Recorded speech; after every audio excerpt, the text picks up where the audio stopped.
If your income has been stuck for far too long, it's likely because you don't know how to follow your intuition. In this video, I'll show you how. When you learn how to unlock your intuition from the barriers you put in front of it, you'll be able to bring more money into your life, just like I teach my clients to do, which allows them to close $4,000 sales and have $20,000 weeks. I'm not going to share affirmations, law of attraction, or make you do an intuition meditation. I'm going to give you practical steps that let you unlock your intuition and then unlock more money. Let's get into it. Before we get into exactly what intuition is and how to use it for getting money, we need to dispel what some people think intuition is. Intuition is often confused with instinct or impulse. Intuition is neither of these things. Instincts and impulses are actually polarized mental states. I'm going to get into some universal law here for you. The universe is governed by 7 laws. I'm not going to get into all 7 of them, but when it comes to instincts and impulses, you need to understand the law of polarity. In reality, you see things as good and bad, right and wrong. These are simply perceptions that live within the mind. They're not true facts. Where do you get these perceptions in the mind? From an old part of your brain, your mammalian brain, the amygdala. The amygdala is concerned with predator and prey, fear and fantasy, shame and pride, sad and happy. You get the idea. It wants you to avoid bad things and get good things. The amygdala is responsible for your instincts and your impulses. Your instincts are trying to protect you from predators. Just listen to the language when people say they're following their instincts. They're usually trying to avoid something bad. You see a dark alley at nighttime with some sketchy looking people standing in it. Your instincts are going to say that's probably not a good idea. Now, if you only follow your instincts, you're actually going to stop yourself from earning money. Your instincts will tell you spending is bad, or I won't earn any more money. I better hold on to this, or what if I get scammed? These are all instinctual responses. The polar opposite of instinct is impulse. Impulses try to lead you to things you think are good. If we say someone is impulsive, they usually see something nice and they want it right away. They go out and they get super drunk because it's fun and they don't think of the consequences. They sleep with a lot of people because it feels good. They buy things without thinking about it because it feels good. Impulses are trying to get you to seek prey, seek things that you think are pleasurable. But most impulsive people live terrible lives, and you know them. Their finances are a mess. Their health is a mess. Their relationships are a mess because they're obsessed with pleasure. And as a result, they also experience extreme levels of pain due to another universal law, rhythm. But here's the thing about polarity. At the furthest spectrums of polarity, the same outcomes occur. So if you give into your impulses too much, you'll be broke. If you give into your instincts too much, you'll have anxiety and never leave your house, and you'll still be broke. Both lead to terrible lives. So when it comes to money, too much impulses leaves you poor because you spend everything, and too much instincts leaves you poor because you take zero risk. So when people are super polarized with their instincts and impulses, they have bipolar disorder. So now that we know intuition is an instinct or impulses, we have a question to answer. What is intuition? Your intuition is actually the balancing vector between your instincts and your impulses. Your intuition is soul guided based on your values. If you don't know your values, get my Value Finder tool. Link is in the description below. And please, if you're using the tool, go to File, make a copy. The least you can do is read if you want to change your life. Read the instructions. File, make a copy. Okay, rants over about that. But your intuition is a soul-guided balancing tool. It's the sixth sense. So when you're overly impulsive, the intuition is the part of you that goes, probably shouldn't do this. You might want to think this over. I'll give you an example of this because I've had to help many people get their intuition online. And I used to do some relationship coaching based on word of mouth back in the day. I didn't promote it or anything like that. And I would have men speak to me who wanted to sleep with multiple women. Okay, guys, that's normal. But the catch was these guys already had a girlfriend or a wife and they still want to sleep with all these other women. So I was talking to this guy, we'll call him Ray. Ray comes to me and he says, Seth, how do I sleep with all these women and have my girl be okay with it? And I would go, okay, if this is what you want to do, you need to accept the fact that she could leave you and you're taking a form of risk. But before you go about sleeping with another girl, let me ask you something. Since you've been dating this girl, have you gotten healthier? And Ray goes, yeah. Good health. Since you've been dating this girl, have you gotten more fit? Yeah, lost weight. I'm in the gym. I'm getting fit. Okay, since you've been dating this girl, have you met more important people? Yeah, my network's better. I'm getting better business. Since you've been dating this girl, have you made more money?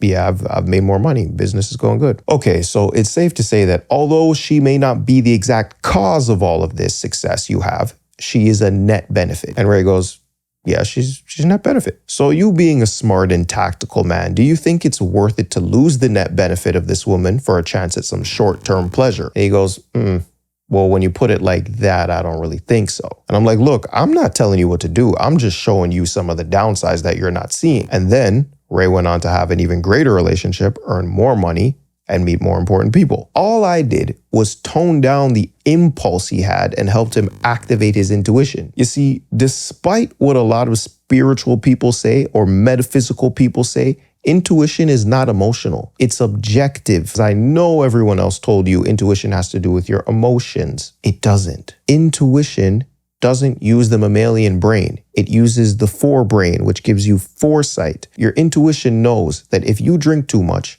you're going to make dumb decisions and wake up with a bad hangover. So instead, the intuition goes, we'll only have a few drinks, we'll have a decent time, and not deal with massive problems tonight or tomorrow. When the instinct wants you to hoard money because you're afraid you'll never have enough, the intuition goes, well, maybe we can pay this person, maybe we'll learn something and we'll make even more from what we learned. Otherwise, our life won't change. Or maybe we do invest in this and see what happens. It will inject some risk to help you balance out the fear of your instincts. The objectivity of the intuition says, if this negative event happens, I'll do this particular thing to mitigate it. If this great thing happens, then I'll do this particular thing to take advantage of that. So regardless of what happens, you can still win. So a lot of people who go into business, if you're using your intuition, business has risk. So if you go into business and you invest in something and it completely fails, you will have some sort of intuition plan to be like, okay, well, if this happens and I lose everything, well, I can get a job and I can make some money there and I can build up back my finances and try another business. So you have some sort of mitigation to balance out this impulse fantasy of what your business is going to be. This is what the intuition does. And it's not about inserting doubt into your life. And it's not about being closed-minded. And it's not about having belief. It's actually what gets you to where you want to go because you feel safer doing it. And if you watch my video on the nervous system, your ability to feel safe is very important. So now that we know what intuition is and how it works, you're probably asking yourself, how do I unlock my intuition? Remember that amygdala part of your brain? There's actually two of them, amygdalae. And it's funny because they're responsible for polarized states. And there's two of them. Now, your amygdala are close to your hippocampus, which is the part of your brain responsible for memory. So how does the amygdala get the information it needs to make you instinctual or impulsive? It gets the information from your memory. We're only born with two fears, the fear of falling and the fear of loud noises. Everything else is put into our subconscious through our past experiences. So normally, what people do is have an impulsive event and then say, okay, I shouldn't do that again. Or they have an instinctual event where they're defending themselves and they say, I don't like how that turned out. I shouldn't do that again. They learn through trial and error over time. Now, this isn't a bad way to learn, and everybody has to learn like this in some particular way, but it's a slow way to learn. You would actually move far quicker if you dispelled the emotional charges you have from your past. Every time you look at an event from your past that you have a lot of negativity towards and start to see the benefits of that situation, you start to unlock your intuition. When you're grateful for the negative situation, you've brought your intuition to another level. Same thing for events that you've had infatuations and fantasies about. When you start to see some of the drawbacks of those situations, you unlock your intuition. Intuition gets unlocked when you're neutral in a situation and not getting blinded by all the polarized instincts and impulses you have. If you want to unlock your intuition, then you need to be grateful for the things that have happened in your life. Even the things that you thought were bad, because bad cannot exist without good. You only know light exists because dark exists. Any bad situation has hidden upsides that you don't know. And when you find these upsides, your intuition comes online. Okay, great. But Seth, how do I use this information to earn money? Well, just like the universe, money has certain rules. Money comes to those who provide service. Money comes to those who solve problems, and money comes to those who manage it well. If you want to earn a lot of money, you need to be objective about it. You need to look at your life and say, what skills, what information, what services can I provide for other people that solves a problem and can get me paid? If you don't have the skills or the information, how can you get them? If your intuition is online and you did my Value Finder tool, you might find out that you value connecting with people, for instance. And one of the members in my Next Realm program, he values relationships and he values networking. He's always talking to people and he makes money from it. Anything you value can be turned into money. So how's he turn that into money? He literally just speaks to tons of entrepreneurs. He connects the people that he think will work good together, and he takes a piece of the deals that they get. And he recently secured a partnership with a cost reduction business that works with tons of major companies from Marriott to McDonald's to Home Depot and more. And this was all from simply talking to people. He'd only be able to do this if he was able to conquer his fear or instincts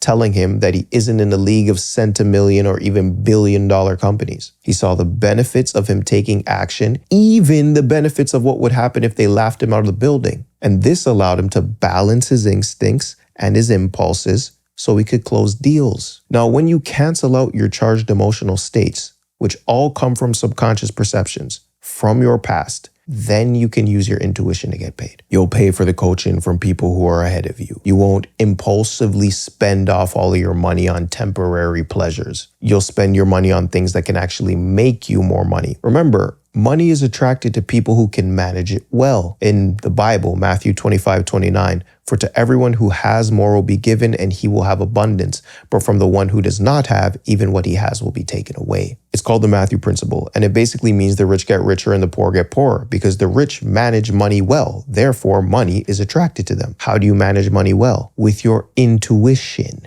You don't spend your money frivolously through impulsive instant gratification, and you don't hoard it through your survival instinct like you'll never have a single penny again. Unlocking your intuition by dispelling your past charges allows you to actually see the opportunities you can utilize to earn money. You won't be blocked by fear and you won't be infatuated with fantasies. Both lead to earning less money. So if you want more money, you now know how to unlock your intuition. And now that you know how to unlock your intuition, check out this video to learn a timeless business that you can start today. All you need is a phone and your mind. See you in the next one. Peace.